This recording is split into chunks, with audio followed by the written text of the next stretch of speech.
أعوذ بالله من الشيطان الرجيم بسم الله الرحمن الرحیم۔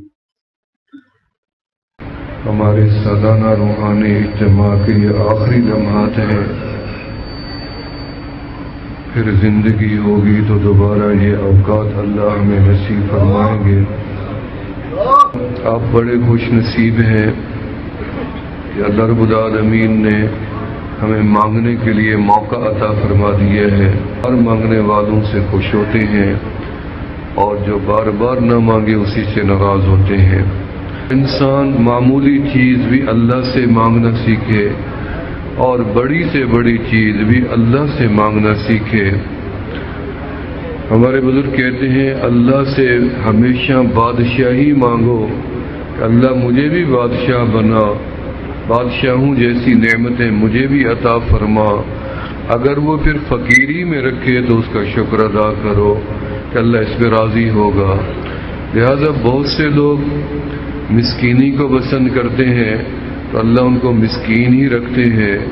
بہت سے لوگ اللہ سے استغنا مانگتے ہیں، اللہ ان کو مستغنی فرما دیتے ہیں۔ لہذا جس طرح اللہ سے گمان کرو گے اللہ اس طرح تمہارے ساتھ فیصلہ فرمائیں گے۔ اگر آپ نے یہ گمان دل میں بٹھا لیا کہ آج جو بھی میں مانگوں گا اللہ مجھے دے ہی دیں گے، تو میں آپ کو یقین سے کہتا ہوں اللہ آپ کو دے ہی دیں گے۔ حضرت لاہوری رحمۃ اللہ علیہ جن کی قبر سے آج بھی مشک و عنبر سے زیادہ خوشبوئیں آ رہی ہیں، ان کے علم و فضل کی وجہ سے، تقوی کی وجہ سے یا روحانی نسبتوں کی وجہ سے آج بھی ان کی تربت سے اور مٹی سے خوشبو جاری ہے۔ وہ فرماتے تھے کہ جب اللہ پاک تمہیں مانگنے کا اختیار دے دیں تو پھر اللہ سے اللہ کی شان کے مطابق مانگا کرو۔ اللہ اس کو زیادہ خوش ہوتے ہیں کہ دیکھو میرے بندے نے میری شان کے مطابق سوال کیا ہے۔ تو میرے دوستو آج ہم اپنے رب کو منا کے ہی جائیں گے۔ دیر ہے، رب کے معاف کرنے میں دیر نہیں ہے، ہمارے سوال میں دیر ہے، اس کی عطا میں دیر نہیں ہے، ہماری توبہ میں دیر ہے، اس کی بخشش میں دیر نہیں ہے۔ اس لیے ہم نے تو جملے ہی ادا کرنے ہیں اس زبان سے کہ یا اللہ ہم جیسا گناہگار ہمیں دھرتی پہ نظر نہیں آتا، کیونکہ ہم نے اپنا محاسبہ کرنا ہے، اپنے اندر جھانک جھانک کے دیکھنا ہے، دوسرے کو نہیں دیکھنا کہ اس میں یہ عیب ہے، اس میں یہ کمی ہے، اس میں یہ کوتاہی ہے۔ بھی جب دکان پہ جاتے ہو تو دکاندار کا چہرہ تو نہیں دیکھتے ہو کہ اس کی شکل کیسی ہے، شکل اچھی لگے تو سودا خرید کریں، نہیں دکاندار کو کوئی نہیں دیکھتا، بلکہ آپ اپنے سودے کی تلاش میں ہوتے ہیں کہ میرا سودا کس کی ہاں موجود ہے۔ قیمت بھی سودے کی لگتی ہے، دکان کی نہیں لگتی، دکاندار کی نہیں لگتی ہے۔ جو مطلب کی چیز ہے وہ جتنی بھی قیمتی ہو، جو ضرورت کی چیز ہے وہ جتنی بھی قیمتی ہو، ہم لے کے ہی چھوڑتے ہیں۔ بھئی آپ کسی کی شکل کو نہ دیکھیں، آپ اپنے سودے کو دیکھیں۔ آپ کو جہاں سے ملتا ہے اس سودے کو خرید لیں کیونکہ آپ اس کے ضرورت مند ہیں۔ ہمیں چاہیے وہ سودا، ان میں سے جس سے بھی آپ کو نسبت مل سکتی ہے، جس سے مل چکی ہے، میں آپ کو مبارک دیتا ہوں۔ آپ کی صحبت، آپ کی نسبت کاملین کے ساتھ رب نے جوڑی ہے۔ یہ وہ لوگ ہیں جن کی وجہ سے اللہ نے دنیا کے دھرتی کے نظام کو بچایا ہے، چلایا ہے۔ حضرت لاہوری رحمت اللہ علیہ فرماتے تھے کہ مالک سب کا ایک، مالک کا کوئی ایک، لاکھوں میں ملتا نہیں، کروڑوں میں جا کے دیکھ، وہ کروڑوں میں بھی اب نہیں ملتے ہیں۔ یہ شاد و نادر، یہ ہیرے، یہ ایسے بادشاہ ہیں تصوف کے، سلوک کے، درویشوں کے، جو آپ کی نگاہوں کے سامنے اللہ لے کے آئے ہیں۔ ایک جنتی کا چہرہ دیکھ لینا جنت میں داخلے کا ذریعہ بنے گا۔ یا اتنی اللہ والوں کا اجتماع ہو، یہاں آنے والا قریب سے دور سے کوئی بھی محروم نہیں جاتا ہے۔ یاد رکھو ایک بندہ ایسے کھڑا ہوگا باہر کنارے پر اور اللہ پاک فرمائیں گے فرشتوں سے کیا تم میری رپورٹ لائے ہو؟ یا اللہ اندر مسجد میں دیکھا، صحن میں بھی دیکھا، باہر بھی دیکھا، یہ تو سارے آپ کی رضا کے طالب تھے، یہ تو ذکر و فکر میں تھے، لیکن کچھ لوگ ایسے بھی تھے جو صرف ان کو دیکھنے آئے۔ یا اللہ جو ان سے کام دنیاوی لے کے آئے ان کے بارے میں آپ کا کیا حکم ہے؟ اللہ فرمائیں گے جو میری رضا کے لیے آئے میں ان سے بھی راضی ہوں، جو ان کے ملنے آئے میں ان سے بھی راضی ہوں۔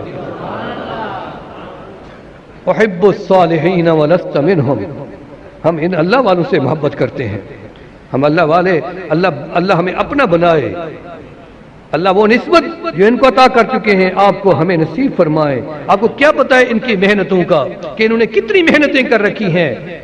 کوئی رات عبادت سے خالی نہیں، کوئی دن خالی نہیں جب تبلیغ نہ ہوتی ہو، دعوت نہ دی جاتی ہو، مخلوق خدا کا رشتہ خالق سے نہ جوڑا جاتا ہو، کوئی ذاتی مقصد نہیں، مخلوق کے یہ روحانیت کا سارا یہ جو پہاڑ ہے یہ اسی ایک حدیث کے اوپر کھڑا ہوا ہے۔ یاد رکھنا ہمارے تصوف کا، سلوک کا، سلاسل کا سارا نچوڑ ایک حدیث ہے۔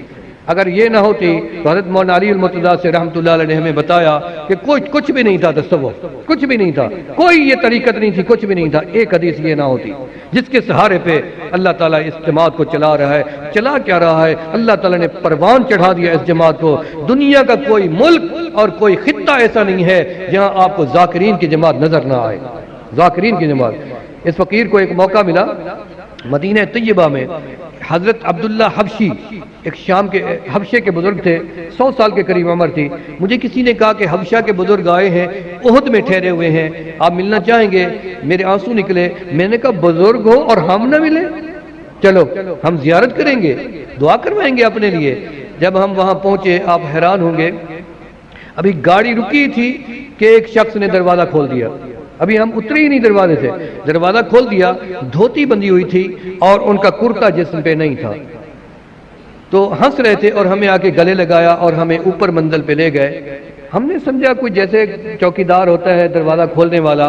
جب ہم اوپر پہنچے تو پورا کمرہ حال عرب کے مشائخ سے، مدینہ طیبہ کے اہل مدینہ سے بھرا ہوا تھا، اور ہر بندے کے ہاتھ میں چھوٹا ٹیپ تھا۔ تو ایک جانماز رکھی ہوئی تھی، وہ جو بندہ ہمیں نیچے سے اوپر لے کے گیا وہ تو خود ہی وہی بزرگ تھے، اور وہ جا کے اپنی گدی پہ بیٹھ گئے۔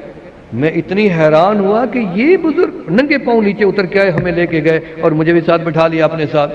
جو میں نے ان کی شکل دیکھی، صرف میں آپ کو وہ بتانا چاہتا ہوں کہ ان کے آنسو یہاں سے نکل رہے تھے، آنکھوں سے آنسو۔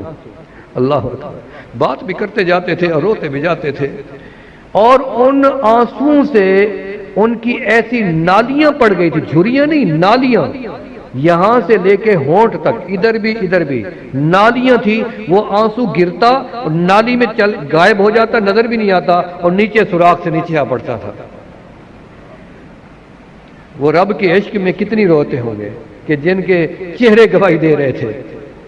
یہ اللہ کے بندے ہیں، اللہ نے آپ کو موقع نصیب فرمایا ہے کہ آپ ان کی زیارت بھی کر رہے ہیں، تو گناہوں کی توبہ ہونی چاہیے نہیں ہونی چاہیے؟ جی، ہر گناہ کی توبہ ہو یا نہ ہو؟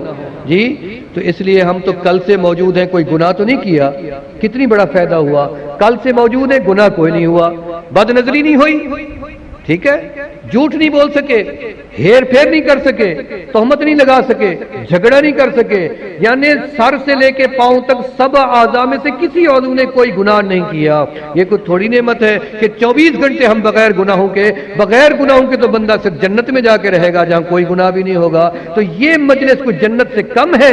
نبی علیہ السلام نے فرمایا اذا مررتم بریاض الجنت فارتعوا، اے میرے صحابہ جب تم جنت کے باغات سے گزرو تو کھا پی لیا کرو، یہ وہ جنت کا باغ ہے۔ فرمایا وہ کیا ہے جنت کا باغ؟ فرمایا حلق و ذکر، وہ جنت کے باغ یہی ہیں، حلقہ ذکر جہاں لگتے ہیں وہ جنت کے باغ ہیں، یہ جنت کا باغ ہے جہاں آپ جمع ہیں۔ تو میرے دوستو تھوڑی دیر کے لیے ہم استغفار کرتے ہیں، آپ تمام ساتھی مل کے ساتھ ساتھ استغفار کر لیں، اس کے بعد ہم ذکر کریں گے اور اس کے بعد دعا ہوگی۔ بسم اللہ الرحمن الرحیم۔ استغفر اللہ استغفر اللہ استغفر اللہ استغفر اللہ تعالی ربی من کل ذنب واتوب الیہ۔ یا اللہ میری توبہ میری توبہ میری توبہ، یا اللہ ہر گناہ سے توبہ، یا اللہ آنکھ کے گناہ سے توبہ، یا اللہ زبان کے گناہ سے توبہ، یا اللہ کان کے گناہ سے توبہ، یا اللہ پیٹ کے گناہ سے توبہ، یا اللہ ہاتھ کے گناہ سے توبہ، یا اللہ شرمگاہ کے گناہ سے توبہ، یا اللہ پاؤں کے گناہ سے توبہ، یا اللہ گھر کے گناہوں سے توبہ، یا اللہ سفر کے گناہوں سے توبہ، یا اللہ اعلانیہ گناہوں سے توبہ، یا اللہ مخفی گناہوں سے توبہ، یا اللہ وہ گناہ جو یاد ہیں ان سے بھی توبہ، یا اللہ جو گناہ کیے اور بھول گئے ان سے بھی توبہ، یا اللہ جو گناہ ہمارے اعمال نامے میں لکھے پڑے ہیں یا اللہ ان سارے گناہوں سے توبہ، یا اللہ ہماری توبہ قبول فرما، یا اللہ ہماری توبہ قبول فرما، یا اللہ ہماری توبہ قبول فرما، یا اللہ قبولیت کے بعد ہمیں گناہوں سے خود بچا۔ جن مستورات نے توبہ کی ہے یا اللہ جن مردوں نے توبہ کی ہے، بڑوں نے توبہ کی ہے، ہم سب توبہ کے طالب ہیں، ہماری ہر بات کا خلاصہ توبہ ہی ہے۔ جب بھی آپ کسی مرشد کے ہاتھ پہ بیعت کریں گے سب سے پہلے وہ آپ سے تجدید ایمان کی یہی کروائے گا کہ آپ پہلے توبہ کریں۔ حضرت مدنی رحمت اللہ علیہ جب تک کسی خلاف شریعت انسان سے یہ وعدہ نہ لے لیتے کہ آپ شرعی لباس نہیں پہنو گے اور اسلامی شکل نہیں بناؤ گے اس وقت تک میں تمہاری بیعت بھی نہیں لیتا، یہ وعدہ لیتے تھے حضرت مدنی رحمت اللہ علیہ۔ بیٹھے ہوئے اکابر پوچھ رہے داڑھی والا داڑھی نہیں ہے بیعت ہونے کا کہتا کہ حضرت فرماتے پہلے وعدہ کرو میں داڑھی رکھوں گا پھر میں بیعت کرتا ہوں، میں اتنی بڑی نسبت نااہل کو کیوں دے دوں؟ یہ مدینے کی نسبت ہے، یہ کملی والے کی نسبت ہے۔ یہ بجلی یہاں پیدا نہیں ہوتی، یہ بجلی یہ انوارات تو روضہ رسول اللہ سے آ رہے ہیں جو پوری دنیا کو روشن و منور کرتے چلے جا رہے ہیں۔ تو فرمایا میں وعدہ لوں گا پینٹ والے سے، ٹائی لگانے والے سے، الٹے بال رکھنے والے سے، میں اس سے وعدہ لوں گا جو سگریٹ پیتا ہے، جو حقہ پیتا ہے، جو شراب پیتا ہے، جو زنا کرتا ہے، جو ہیر پھیر کرتا ہے، جو مکاری کرتا ہے، جو ظلم کرتا ہے، جو جھوٹ بولتا ہے، جو طرح طرح کی غلطیاں کرتا ہے، میں ان سب سے وعدہ لوں گا کہ ہر گناہ سے توبہ کرے گا اور سچی توبہ کرے گا تو میں بیعت لیتا ہوں، وگرنہ میں بیعت نہیں لیتا۔ تو میں نے ان گناہگار آنکھوں سے دیکھا کہ میرے مرشد کے ہاتھ پہ 10-10 ہزار انسانوں نے ایک ہی مجلس میں توبہ کی ہے اور بیعت ہوئے۔ تو یہ توبہ ہے جو ہم نے کی ہے۔ اللہ رب العالمین ہماری توبہ قبول فرمائے اور اس سے ہمیں استقامت نصیب فرمائے۔ تو میرے دوستو ایک دفعہ یہاں پہ آپ نے بیان سنا تھا ہمارے بزرگوں کا، انہوں نے کہا کوئی آدمی یہ کہے کہ 100 بسکٹ ہے تو ایک بسکٹ جو ہے اس میں زہر والا ہے لیکن 99 بسکٹ جو ہیں وہ بالکل صاف ہے، اب مرضی ہے تو سارے کھا لیں۔ جب ایک کی بات آئے گی تو بندہ 99 بسکٹ کو ہاتھ نہیں لگائے گا، شاید وہ زہر والا بسکٹ میرے اندر نہ چلا جائے اور میں ہلاک نہ ہو جاؤں۔ لہذا فرمایا چاہے آپ 99 نیکیاں کر رہے ہیں اور ایک گناہ کر لیا کہ چلو کچھ نہیں ہوتا، تو یہ 99 نیکیاں بھی ضائع ہو سکتی ہیں کیونکہ گناہ نیکیوں کو کھا جاتے ہیں اور نیکیاں گناہوں کو کھا جاتی ہیں۔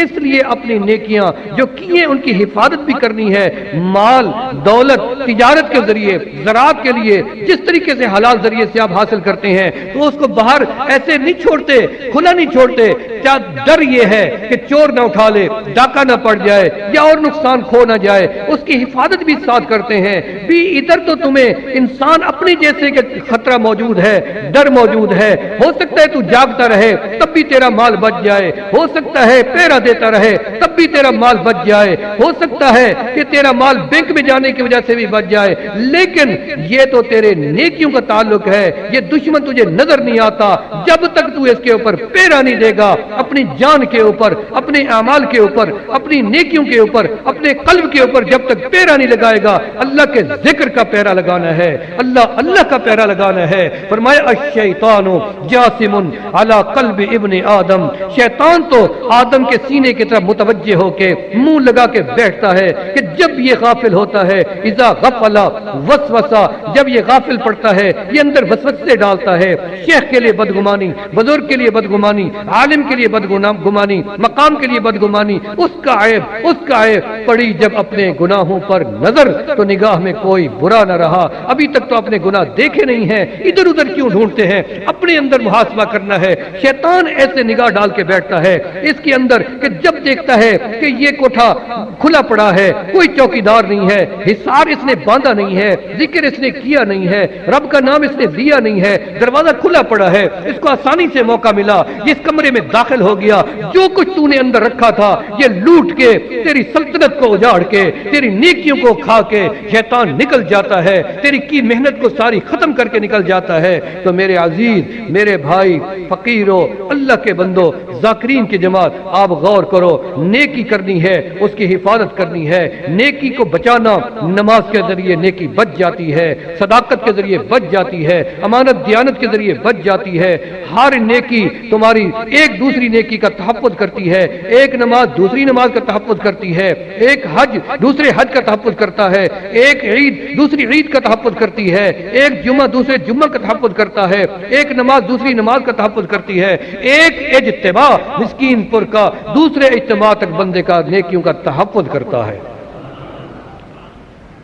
آنا جانا بیکار نہیں ہے. اب یہ نہ سمجھے ہم اتنی دور سے چلے, کس لیے اللہ لے کے آیا ہے. کیا ہم نے اتنی دعوت چلائی ہے؟ ہم نے تو نہیں چلائی, رب لے کے آیا ہے. رب نے موقع دیا, قیامت کے دن حجت میرے رب نے پوری کر دی ہے کہ قیامت کے دن بندہ اٹھے, یا اللہ ہم نے تو تیرے صالحین نہیں دیکھے تھے, تیرے نیک بندے نہیں دیکھے تھے, کسی نے ہمیں توبہ کرائی نہیں تھی, کسی نے ہمیں یہ راستہ بتایا ہی نہیں تھا.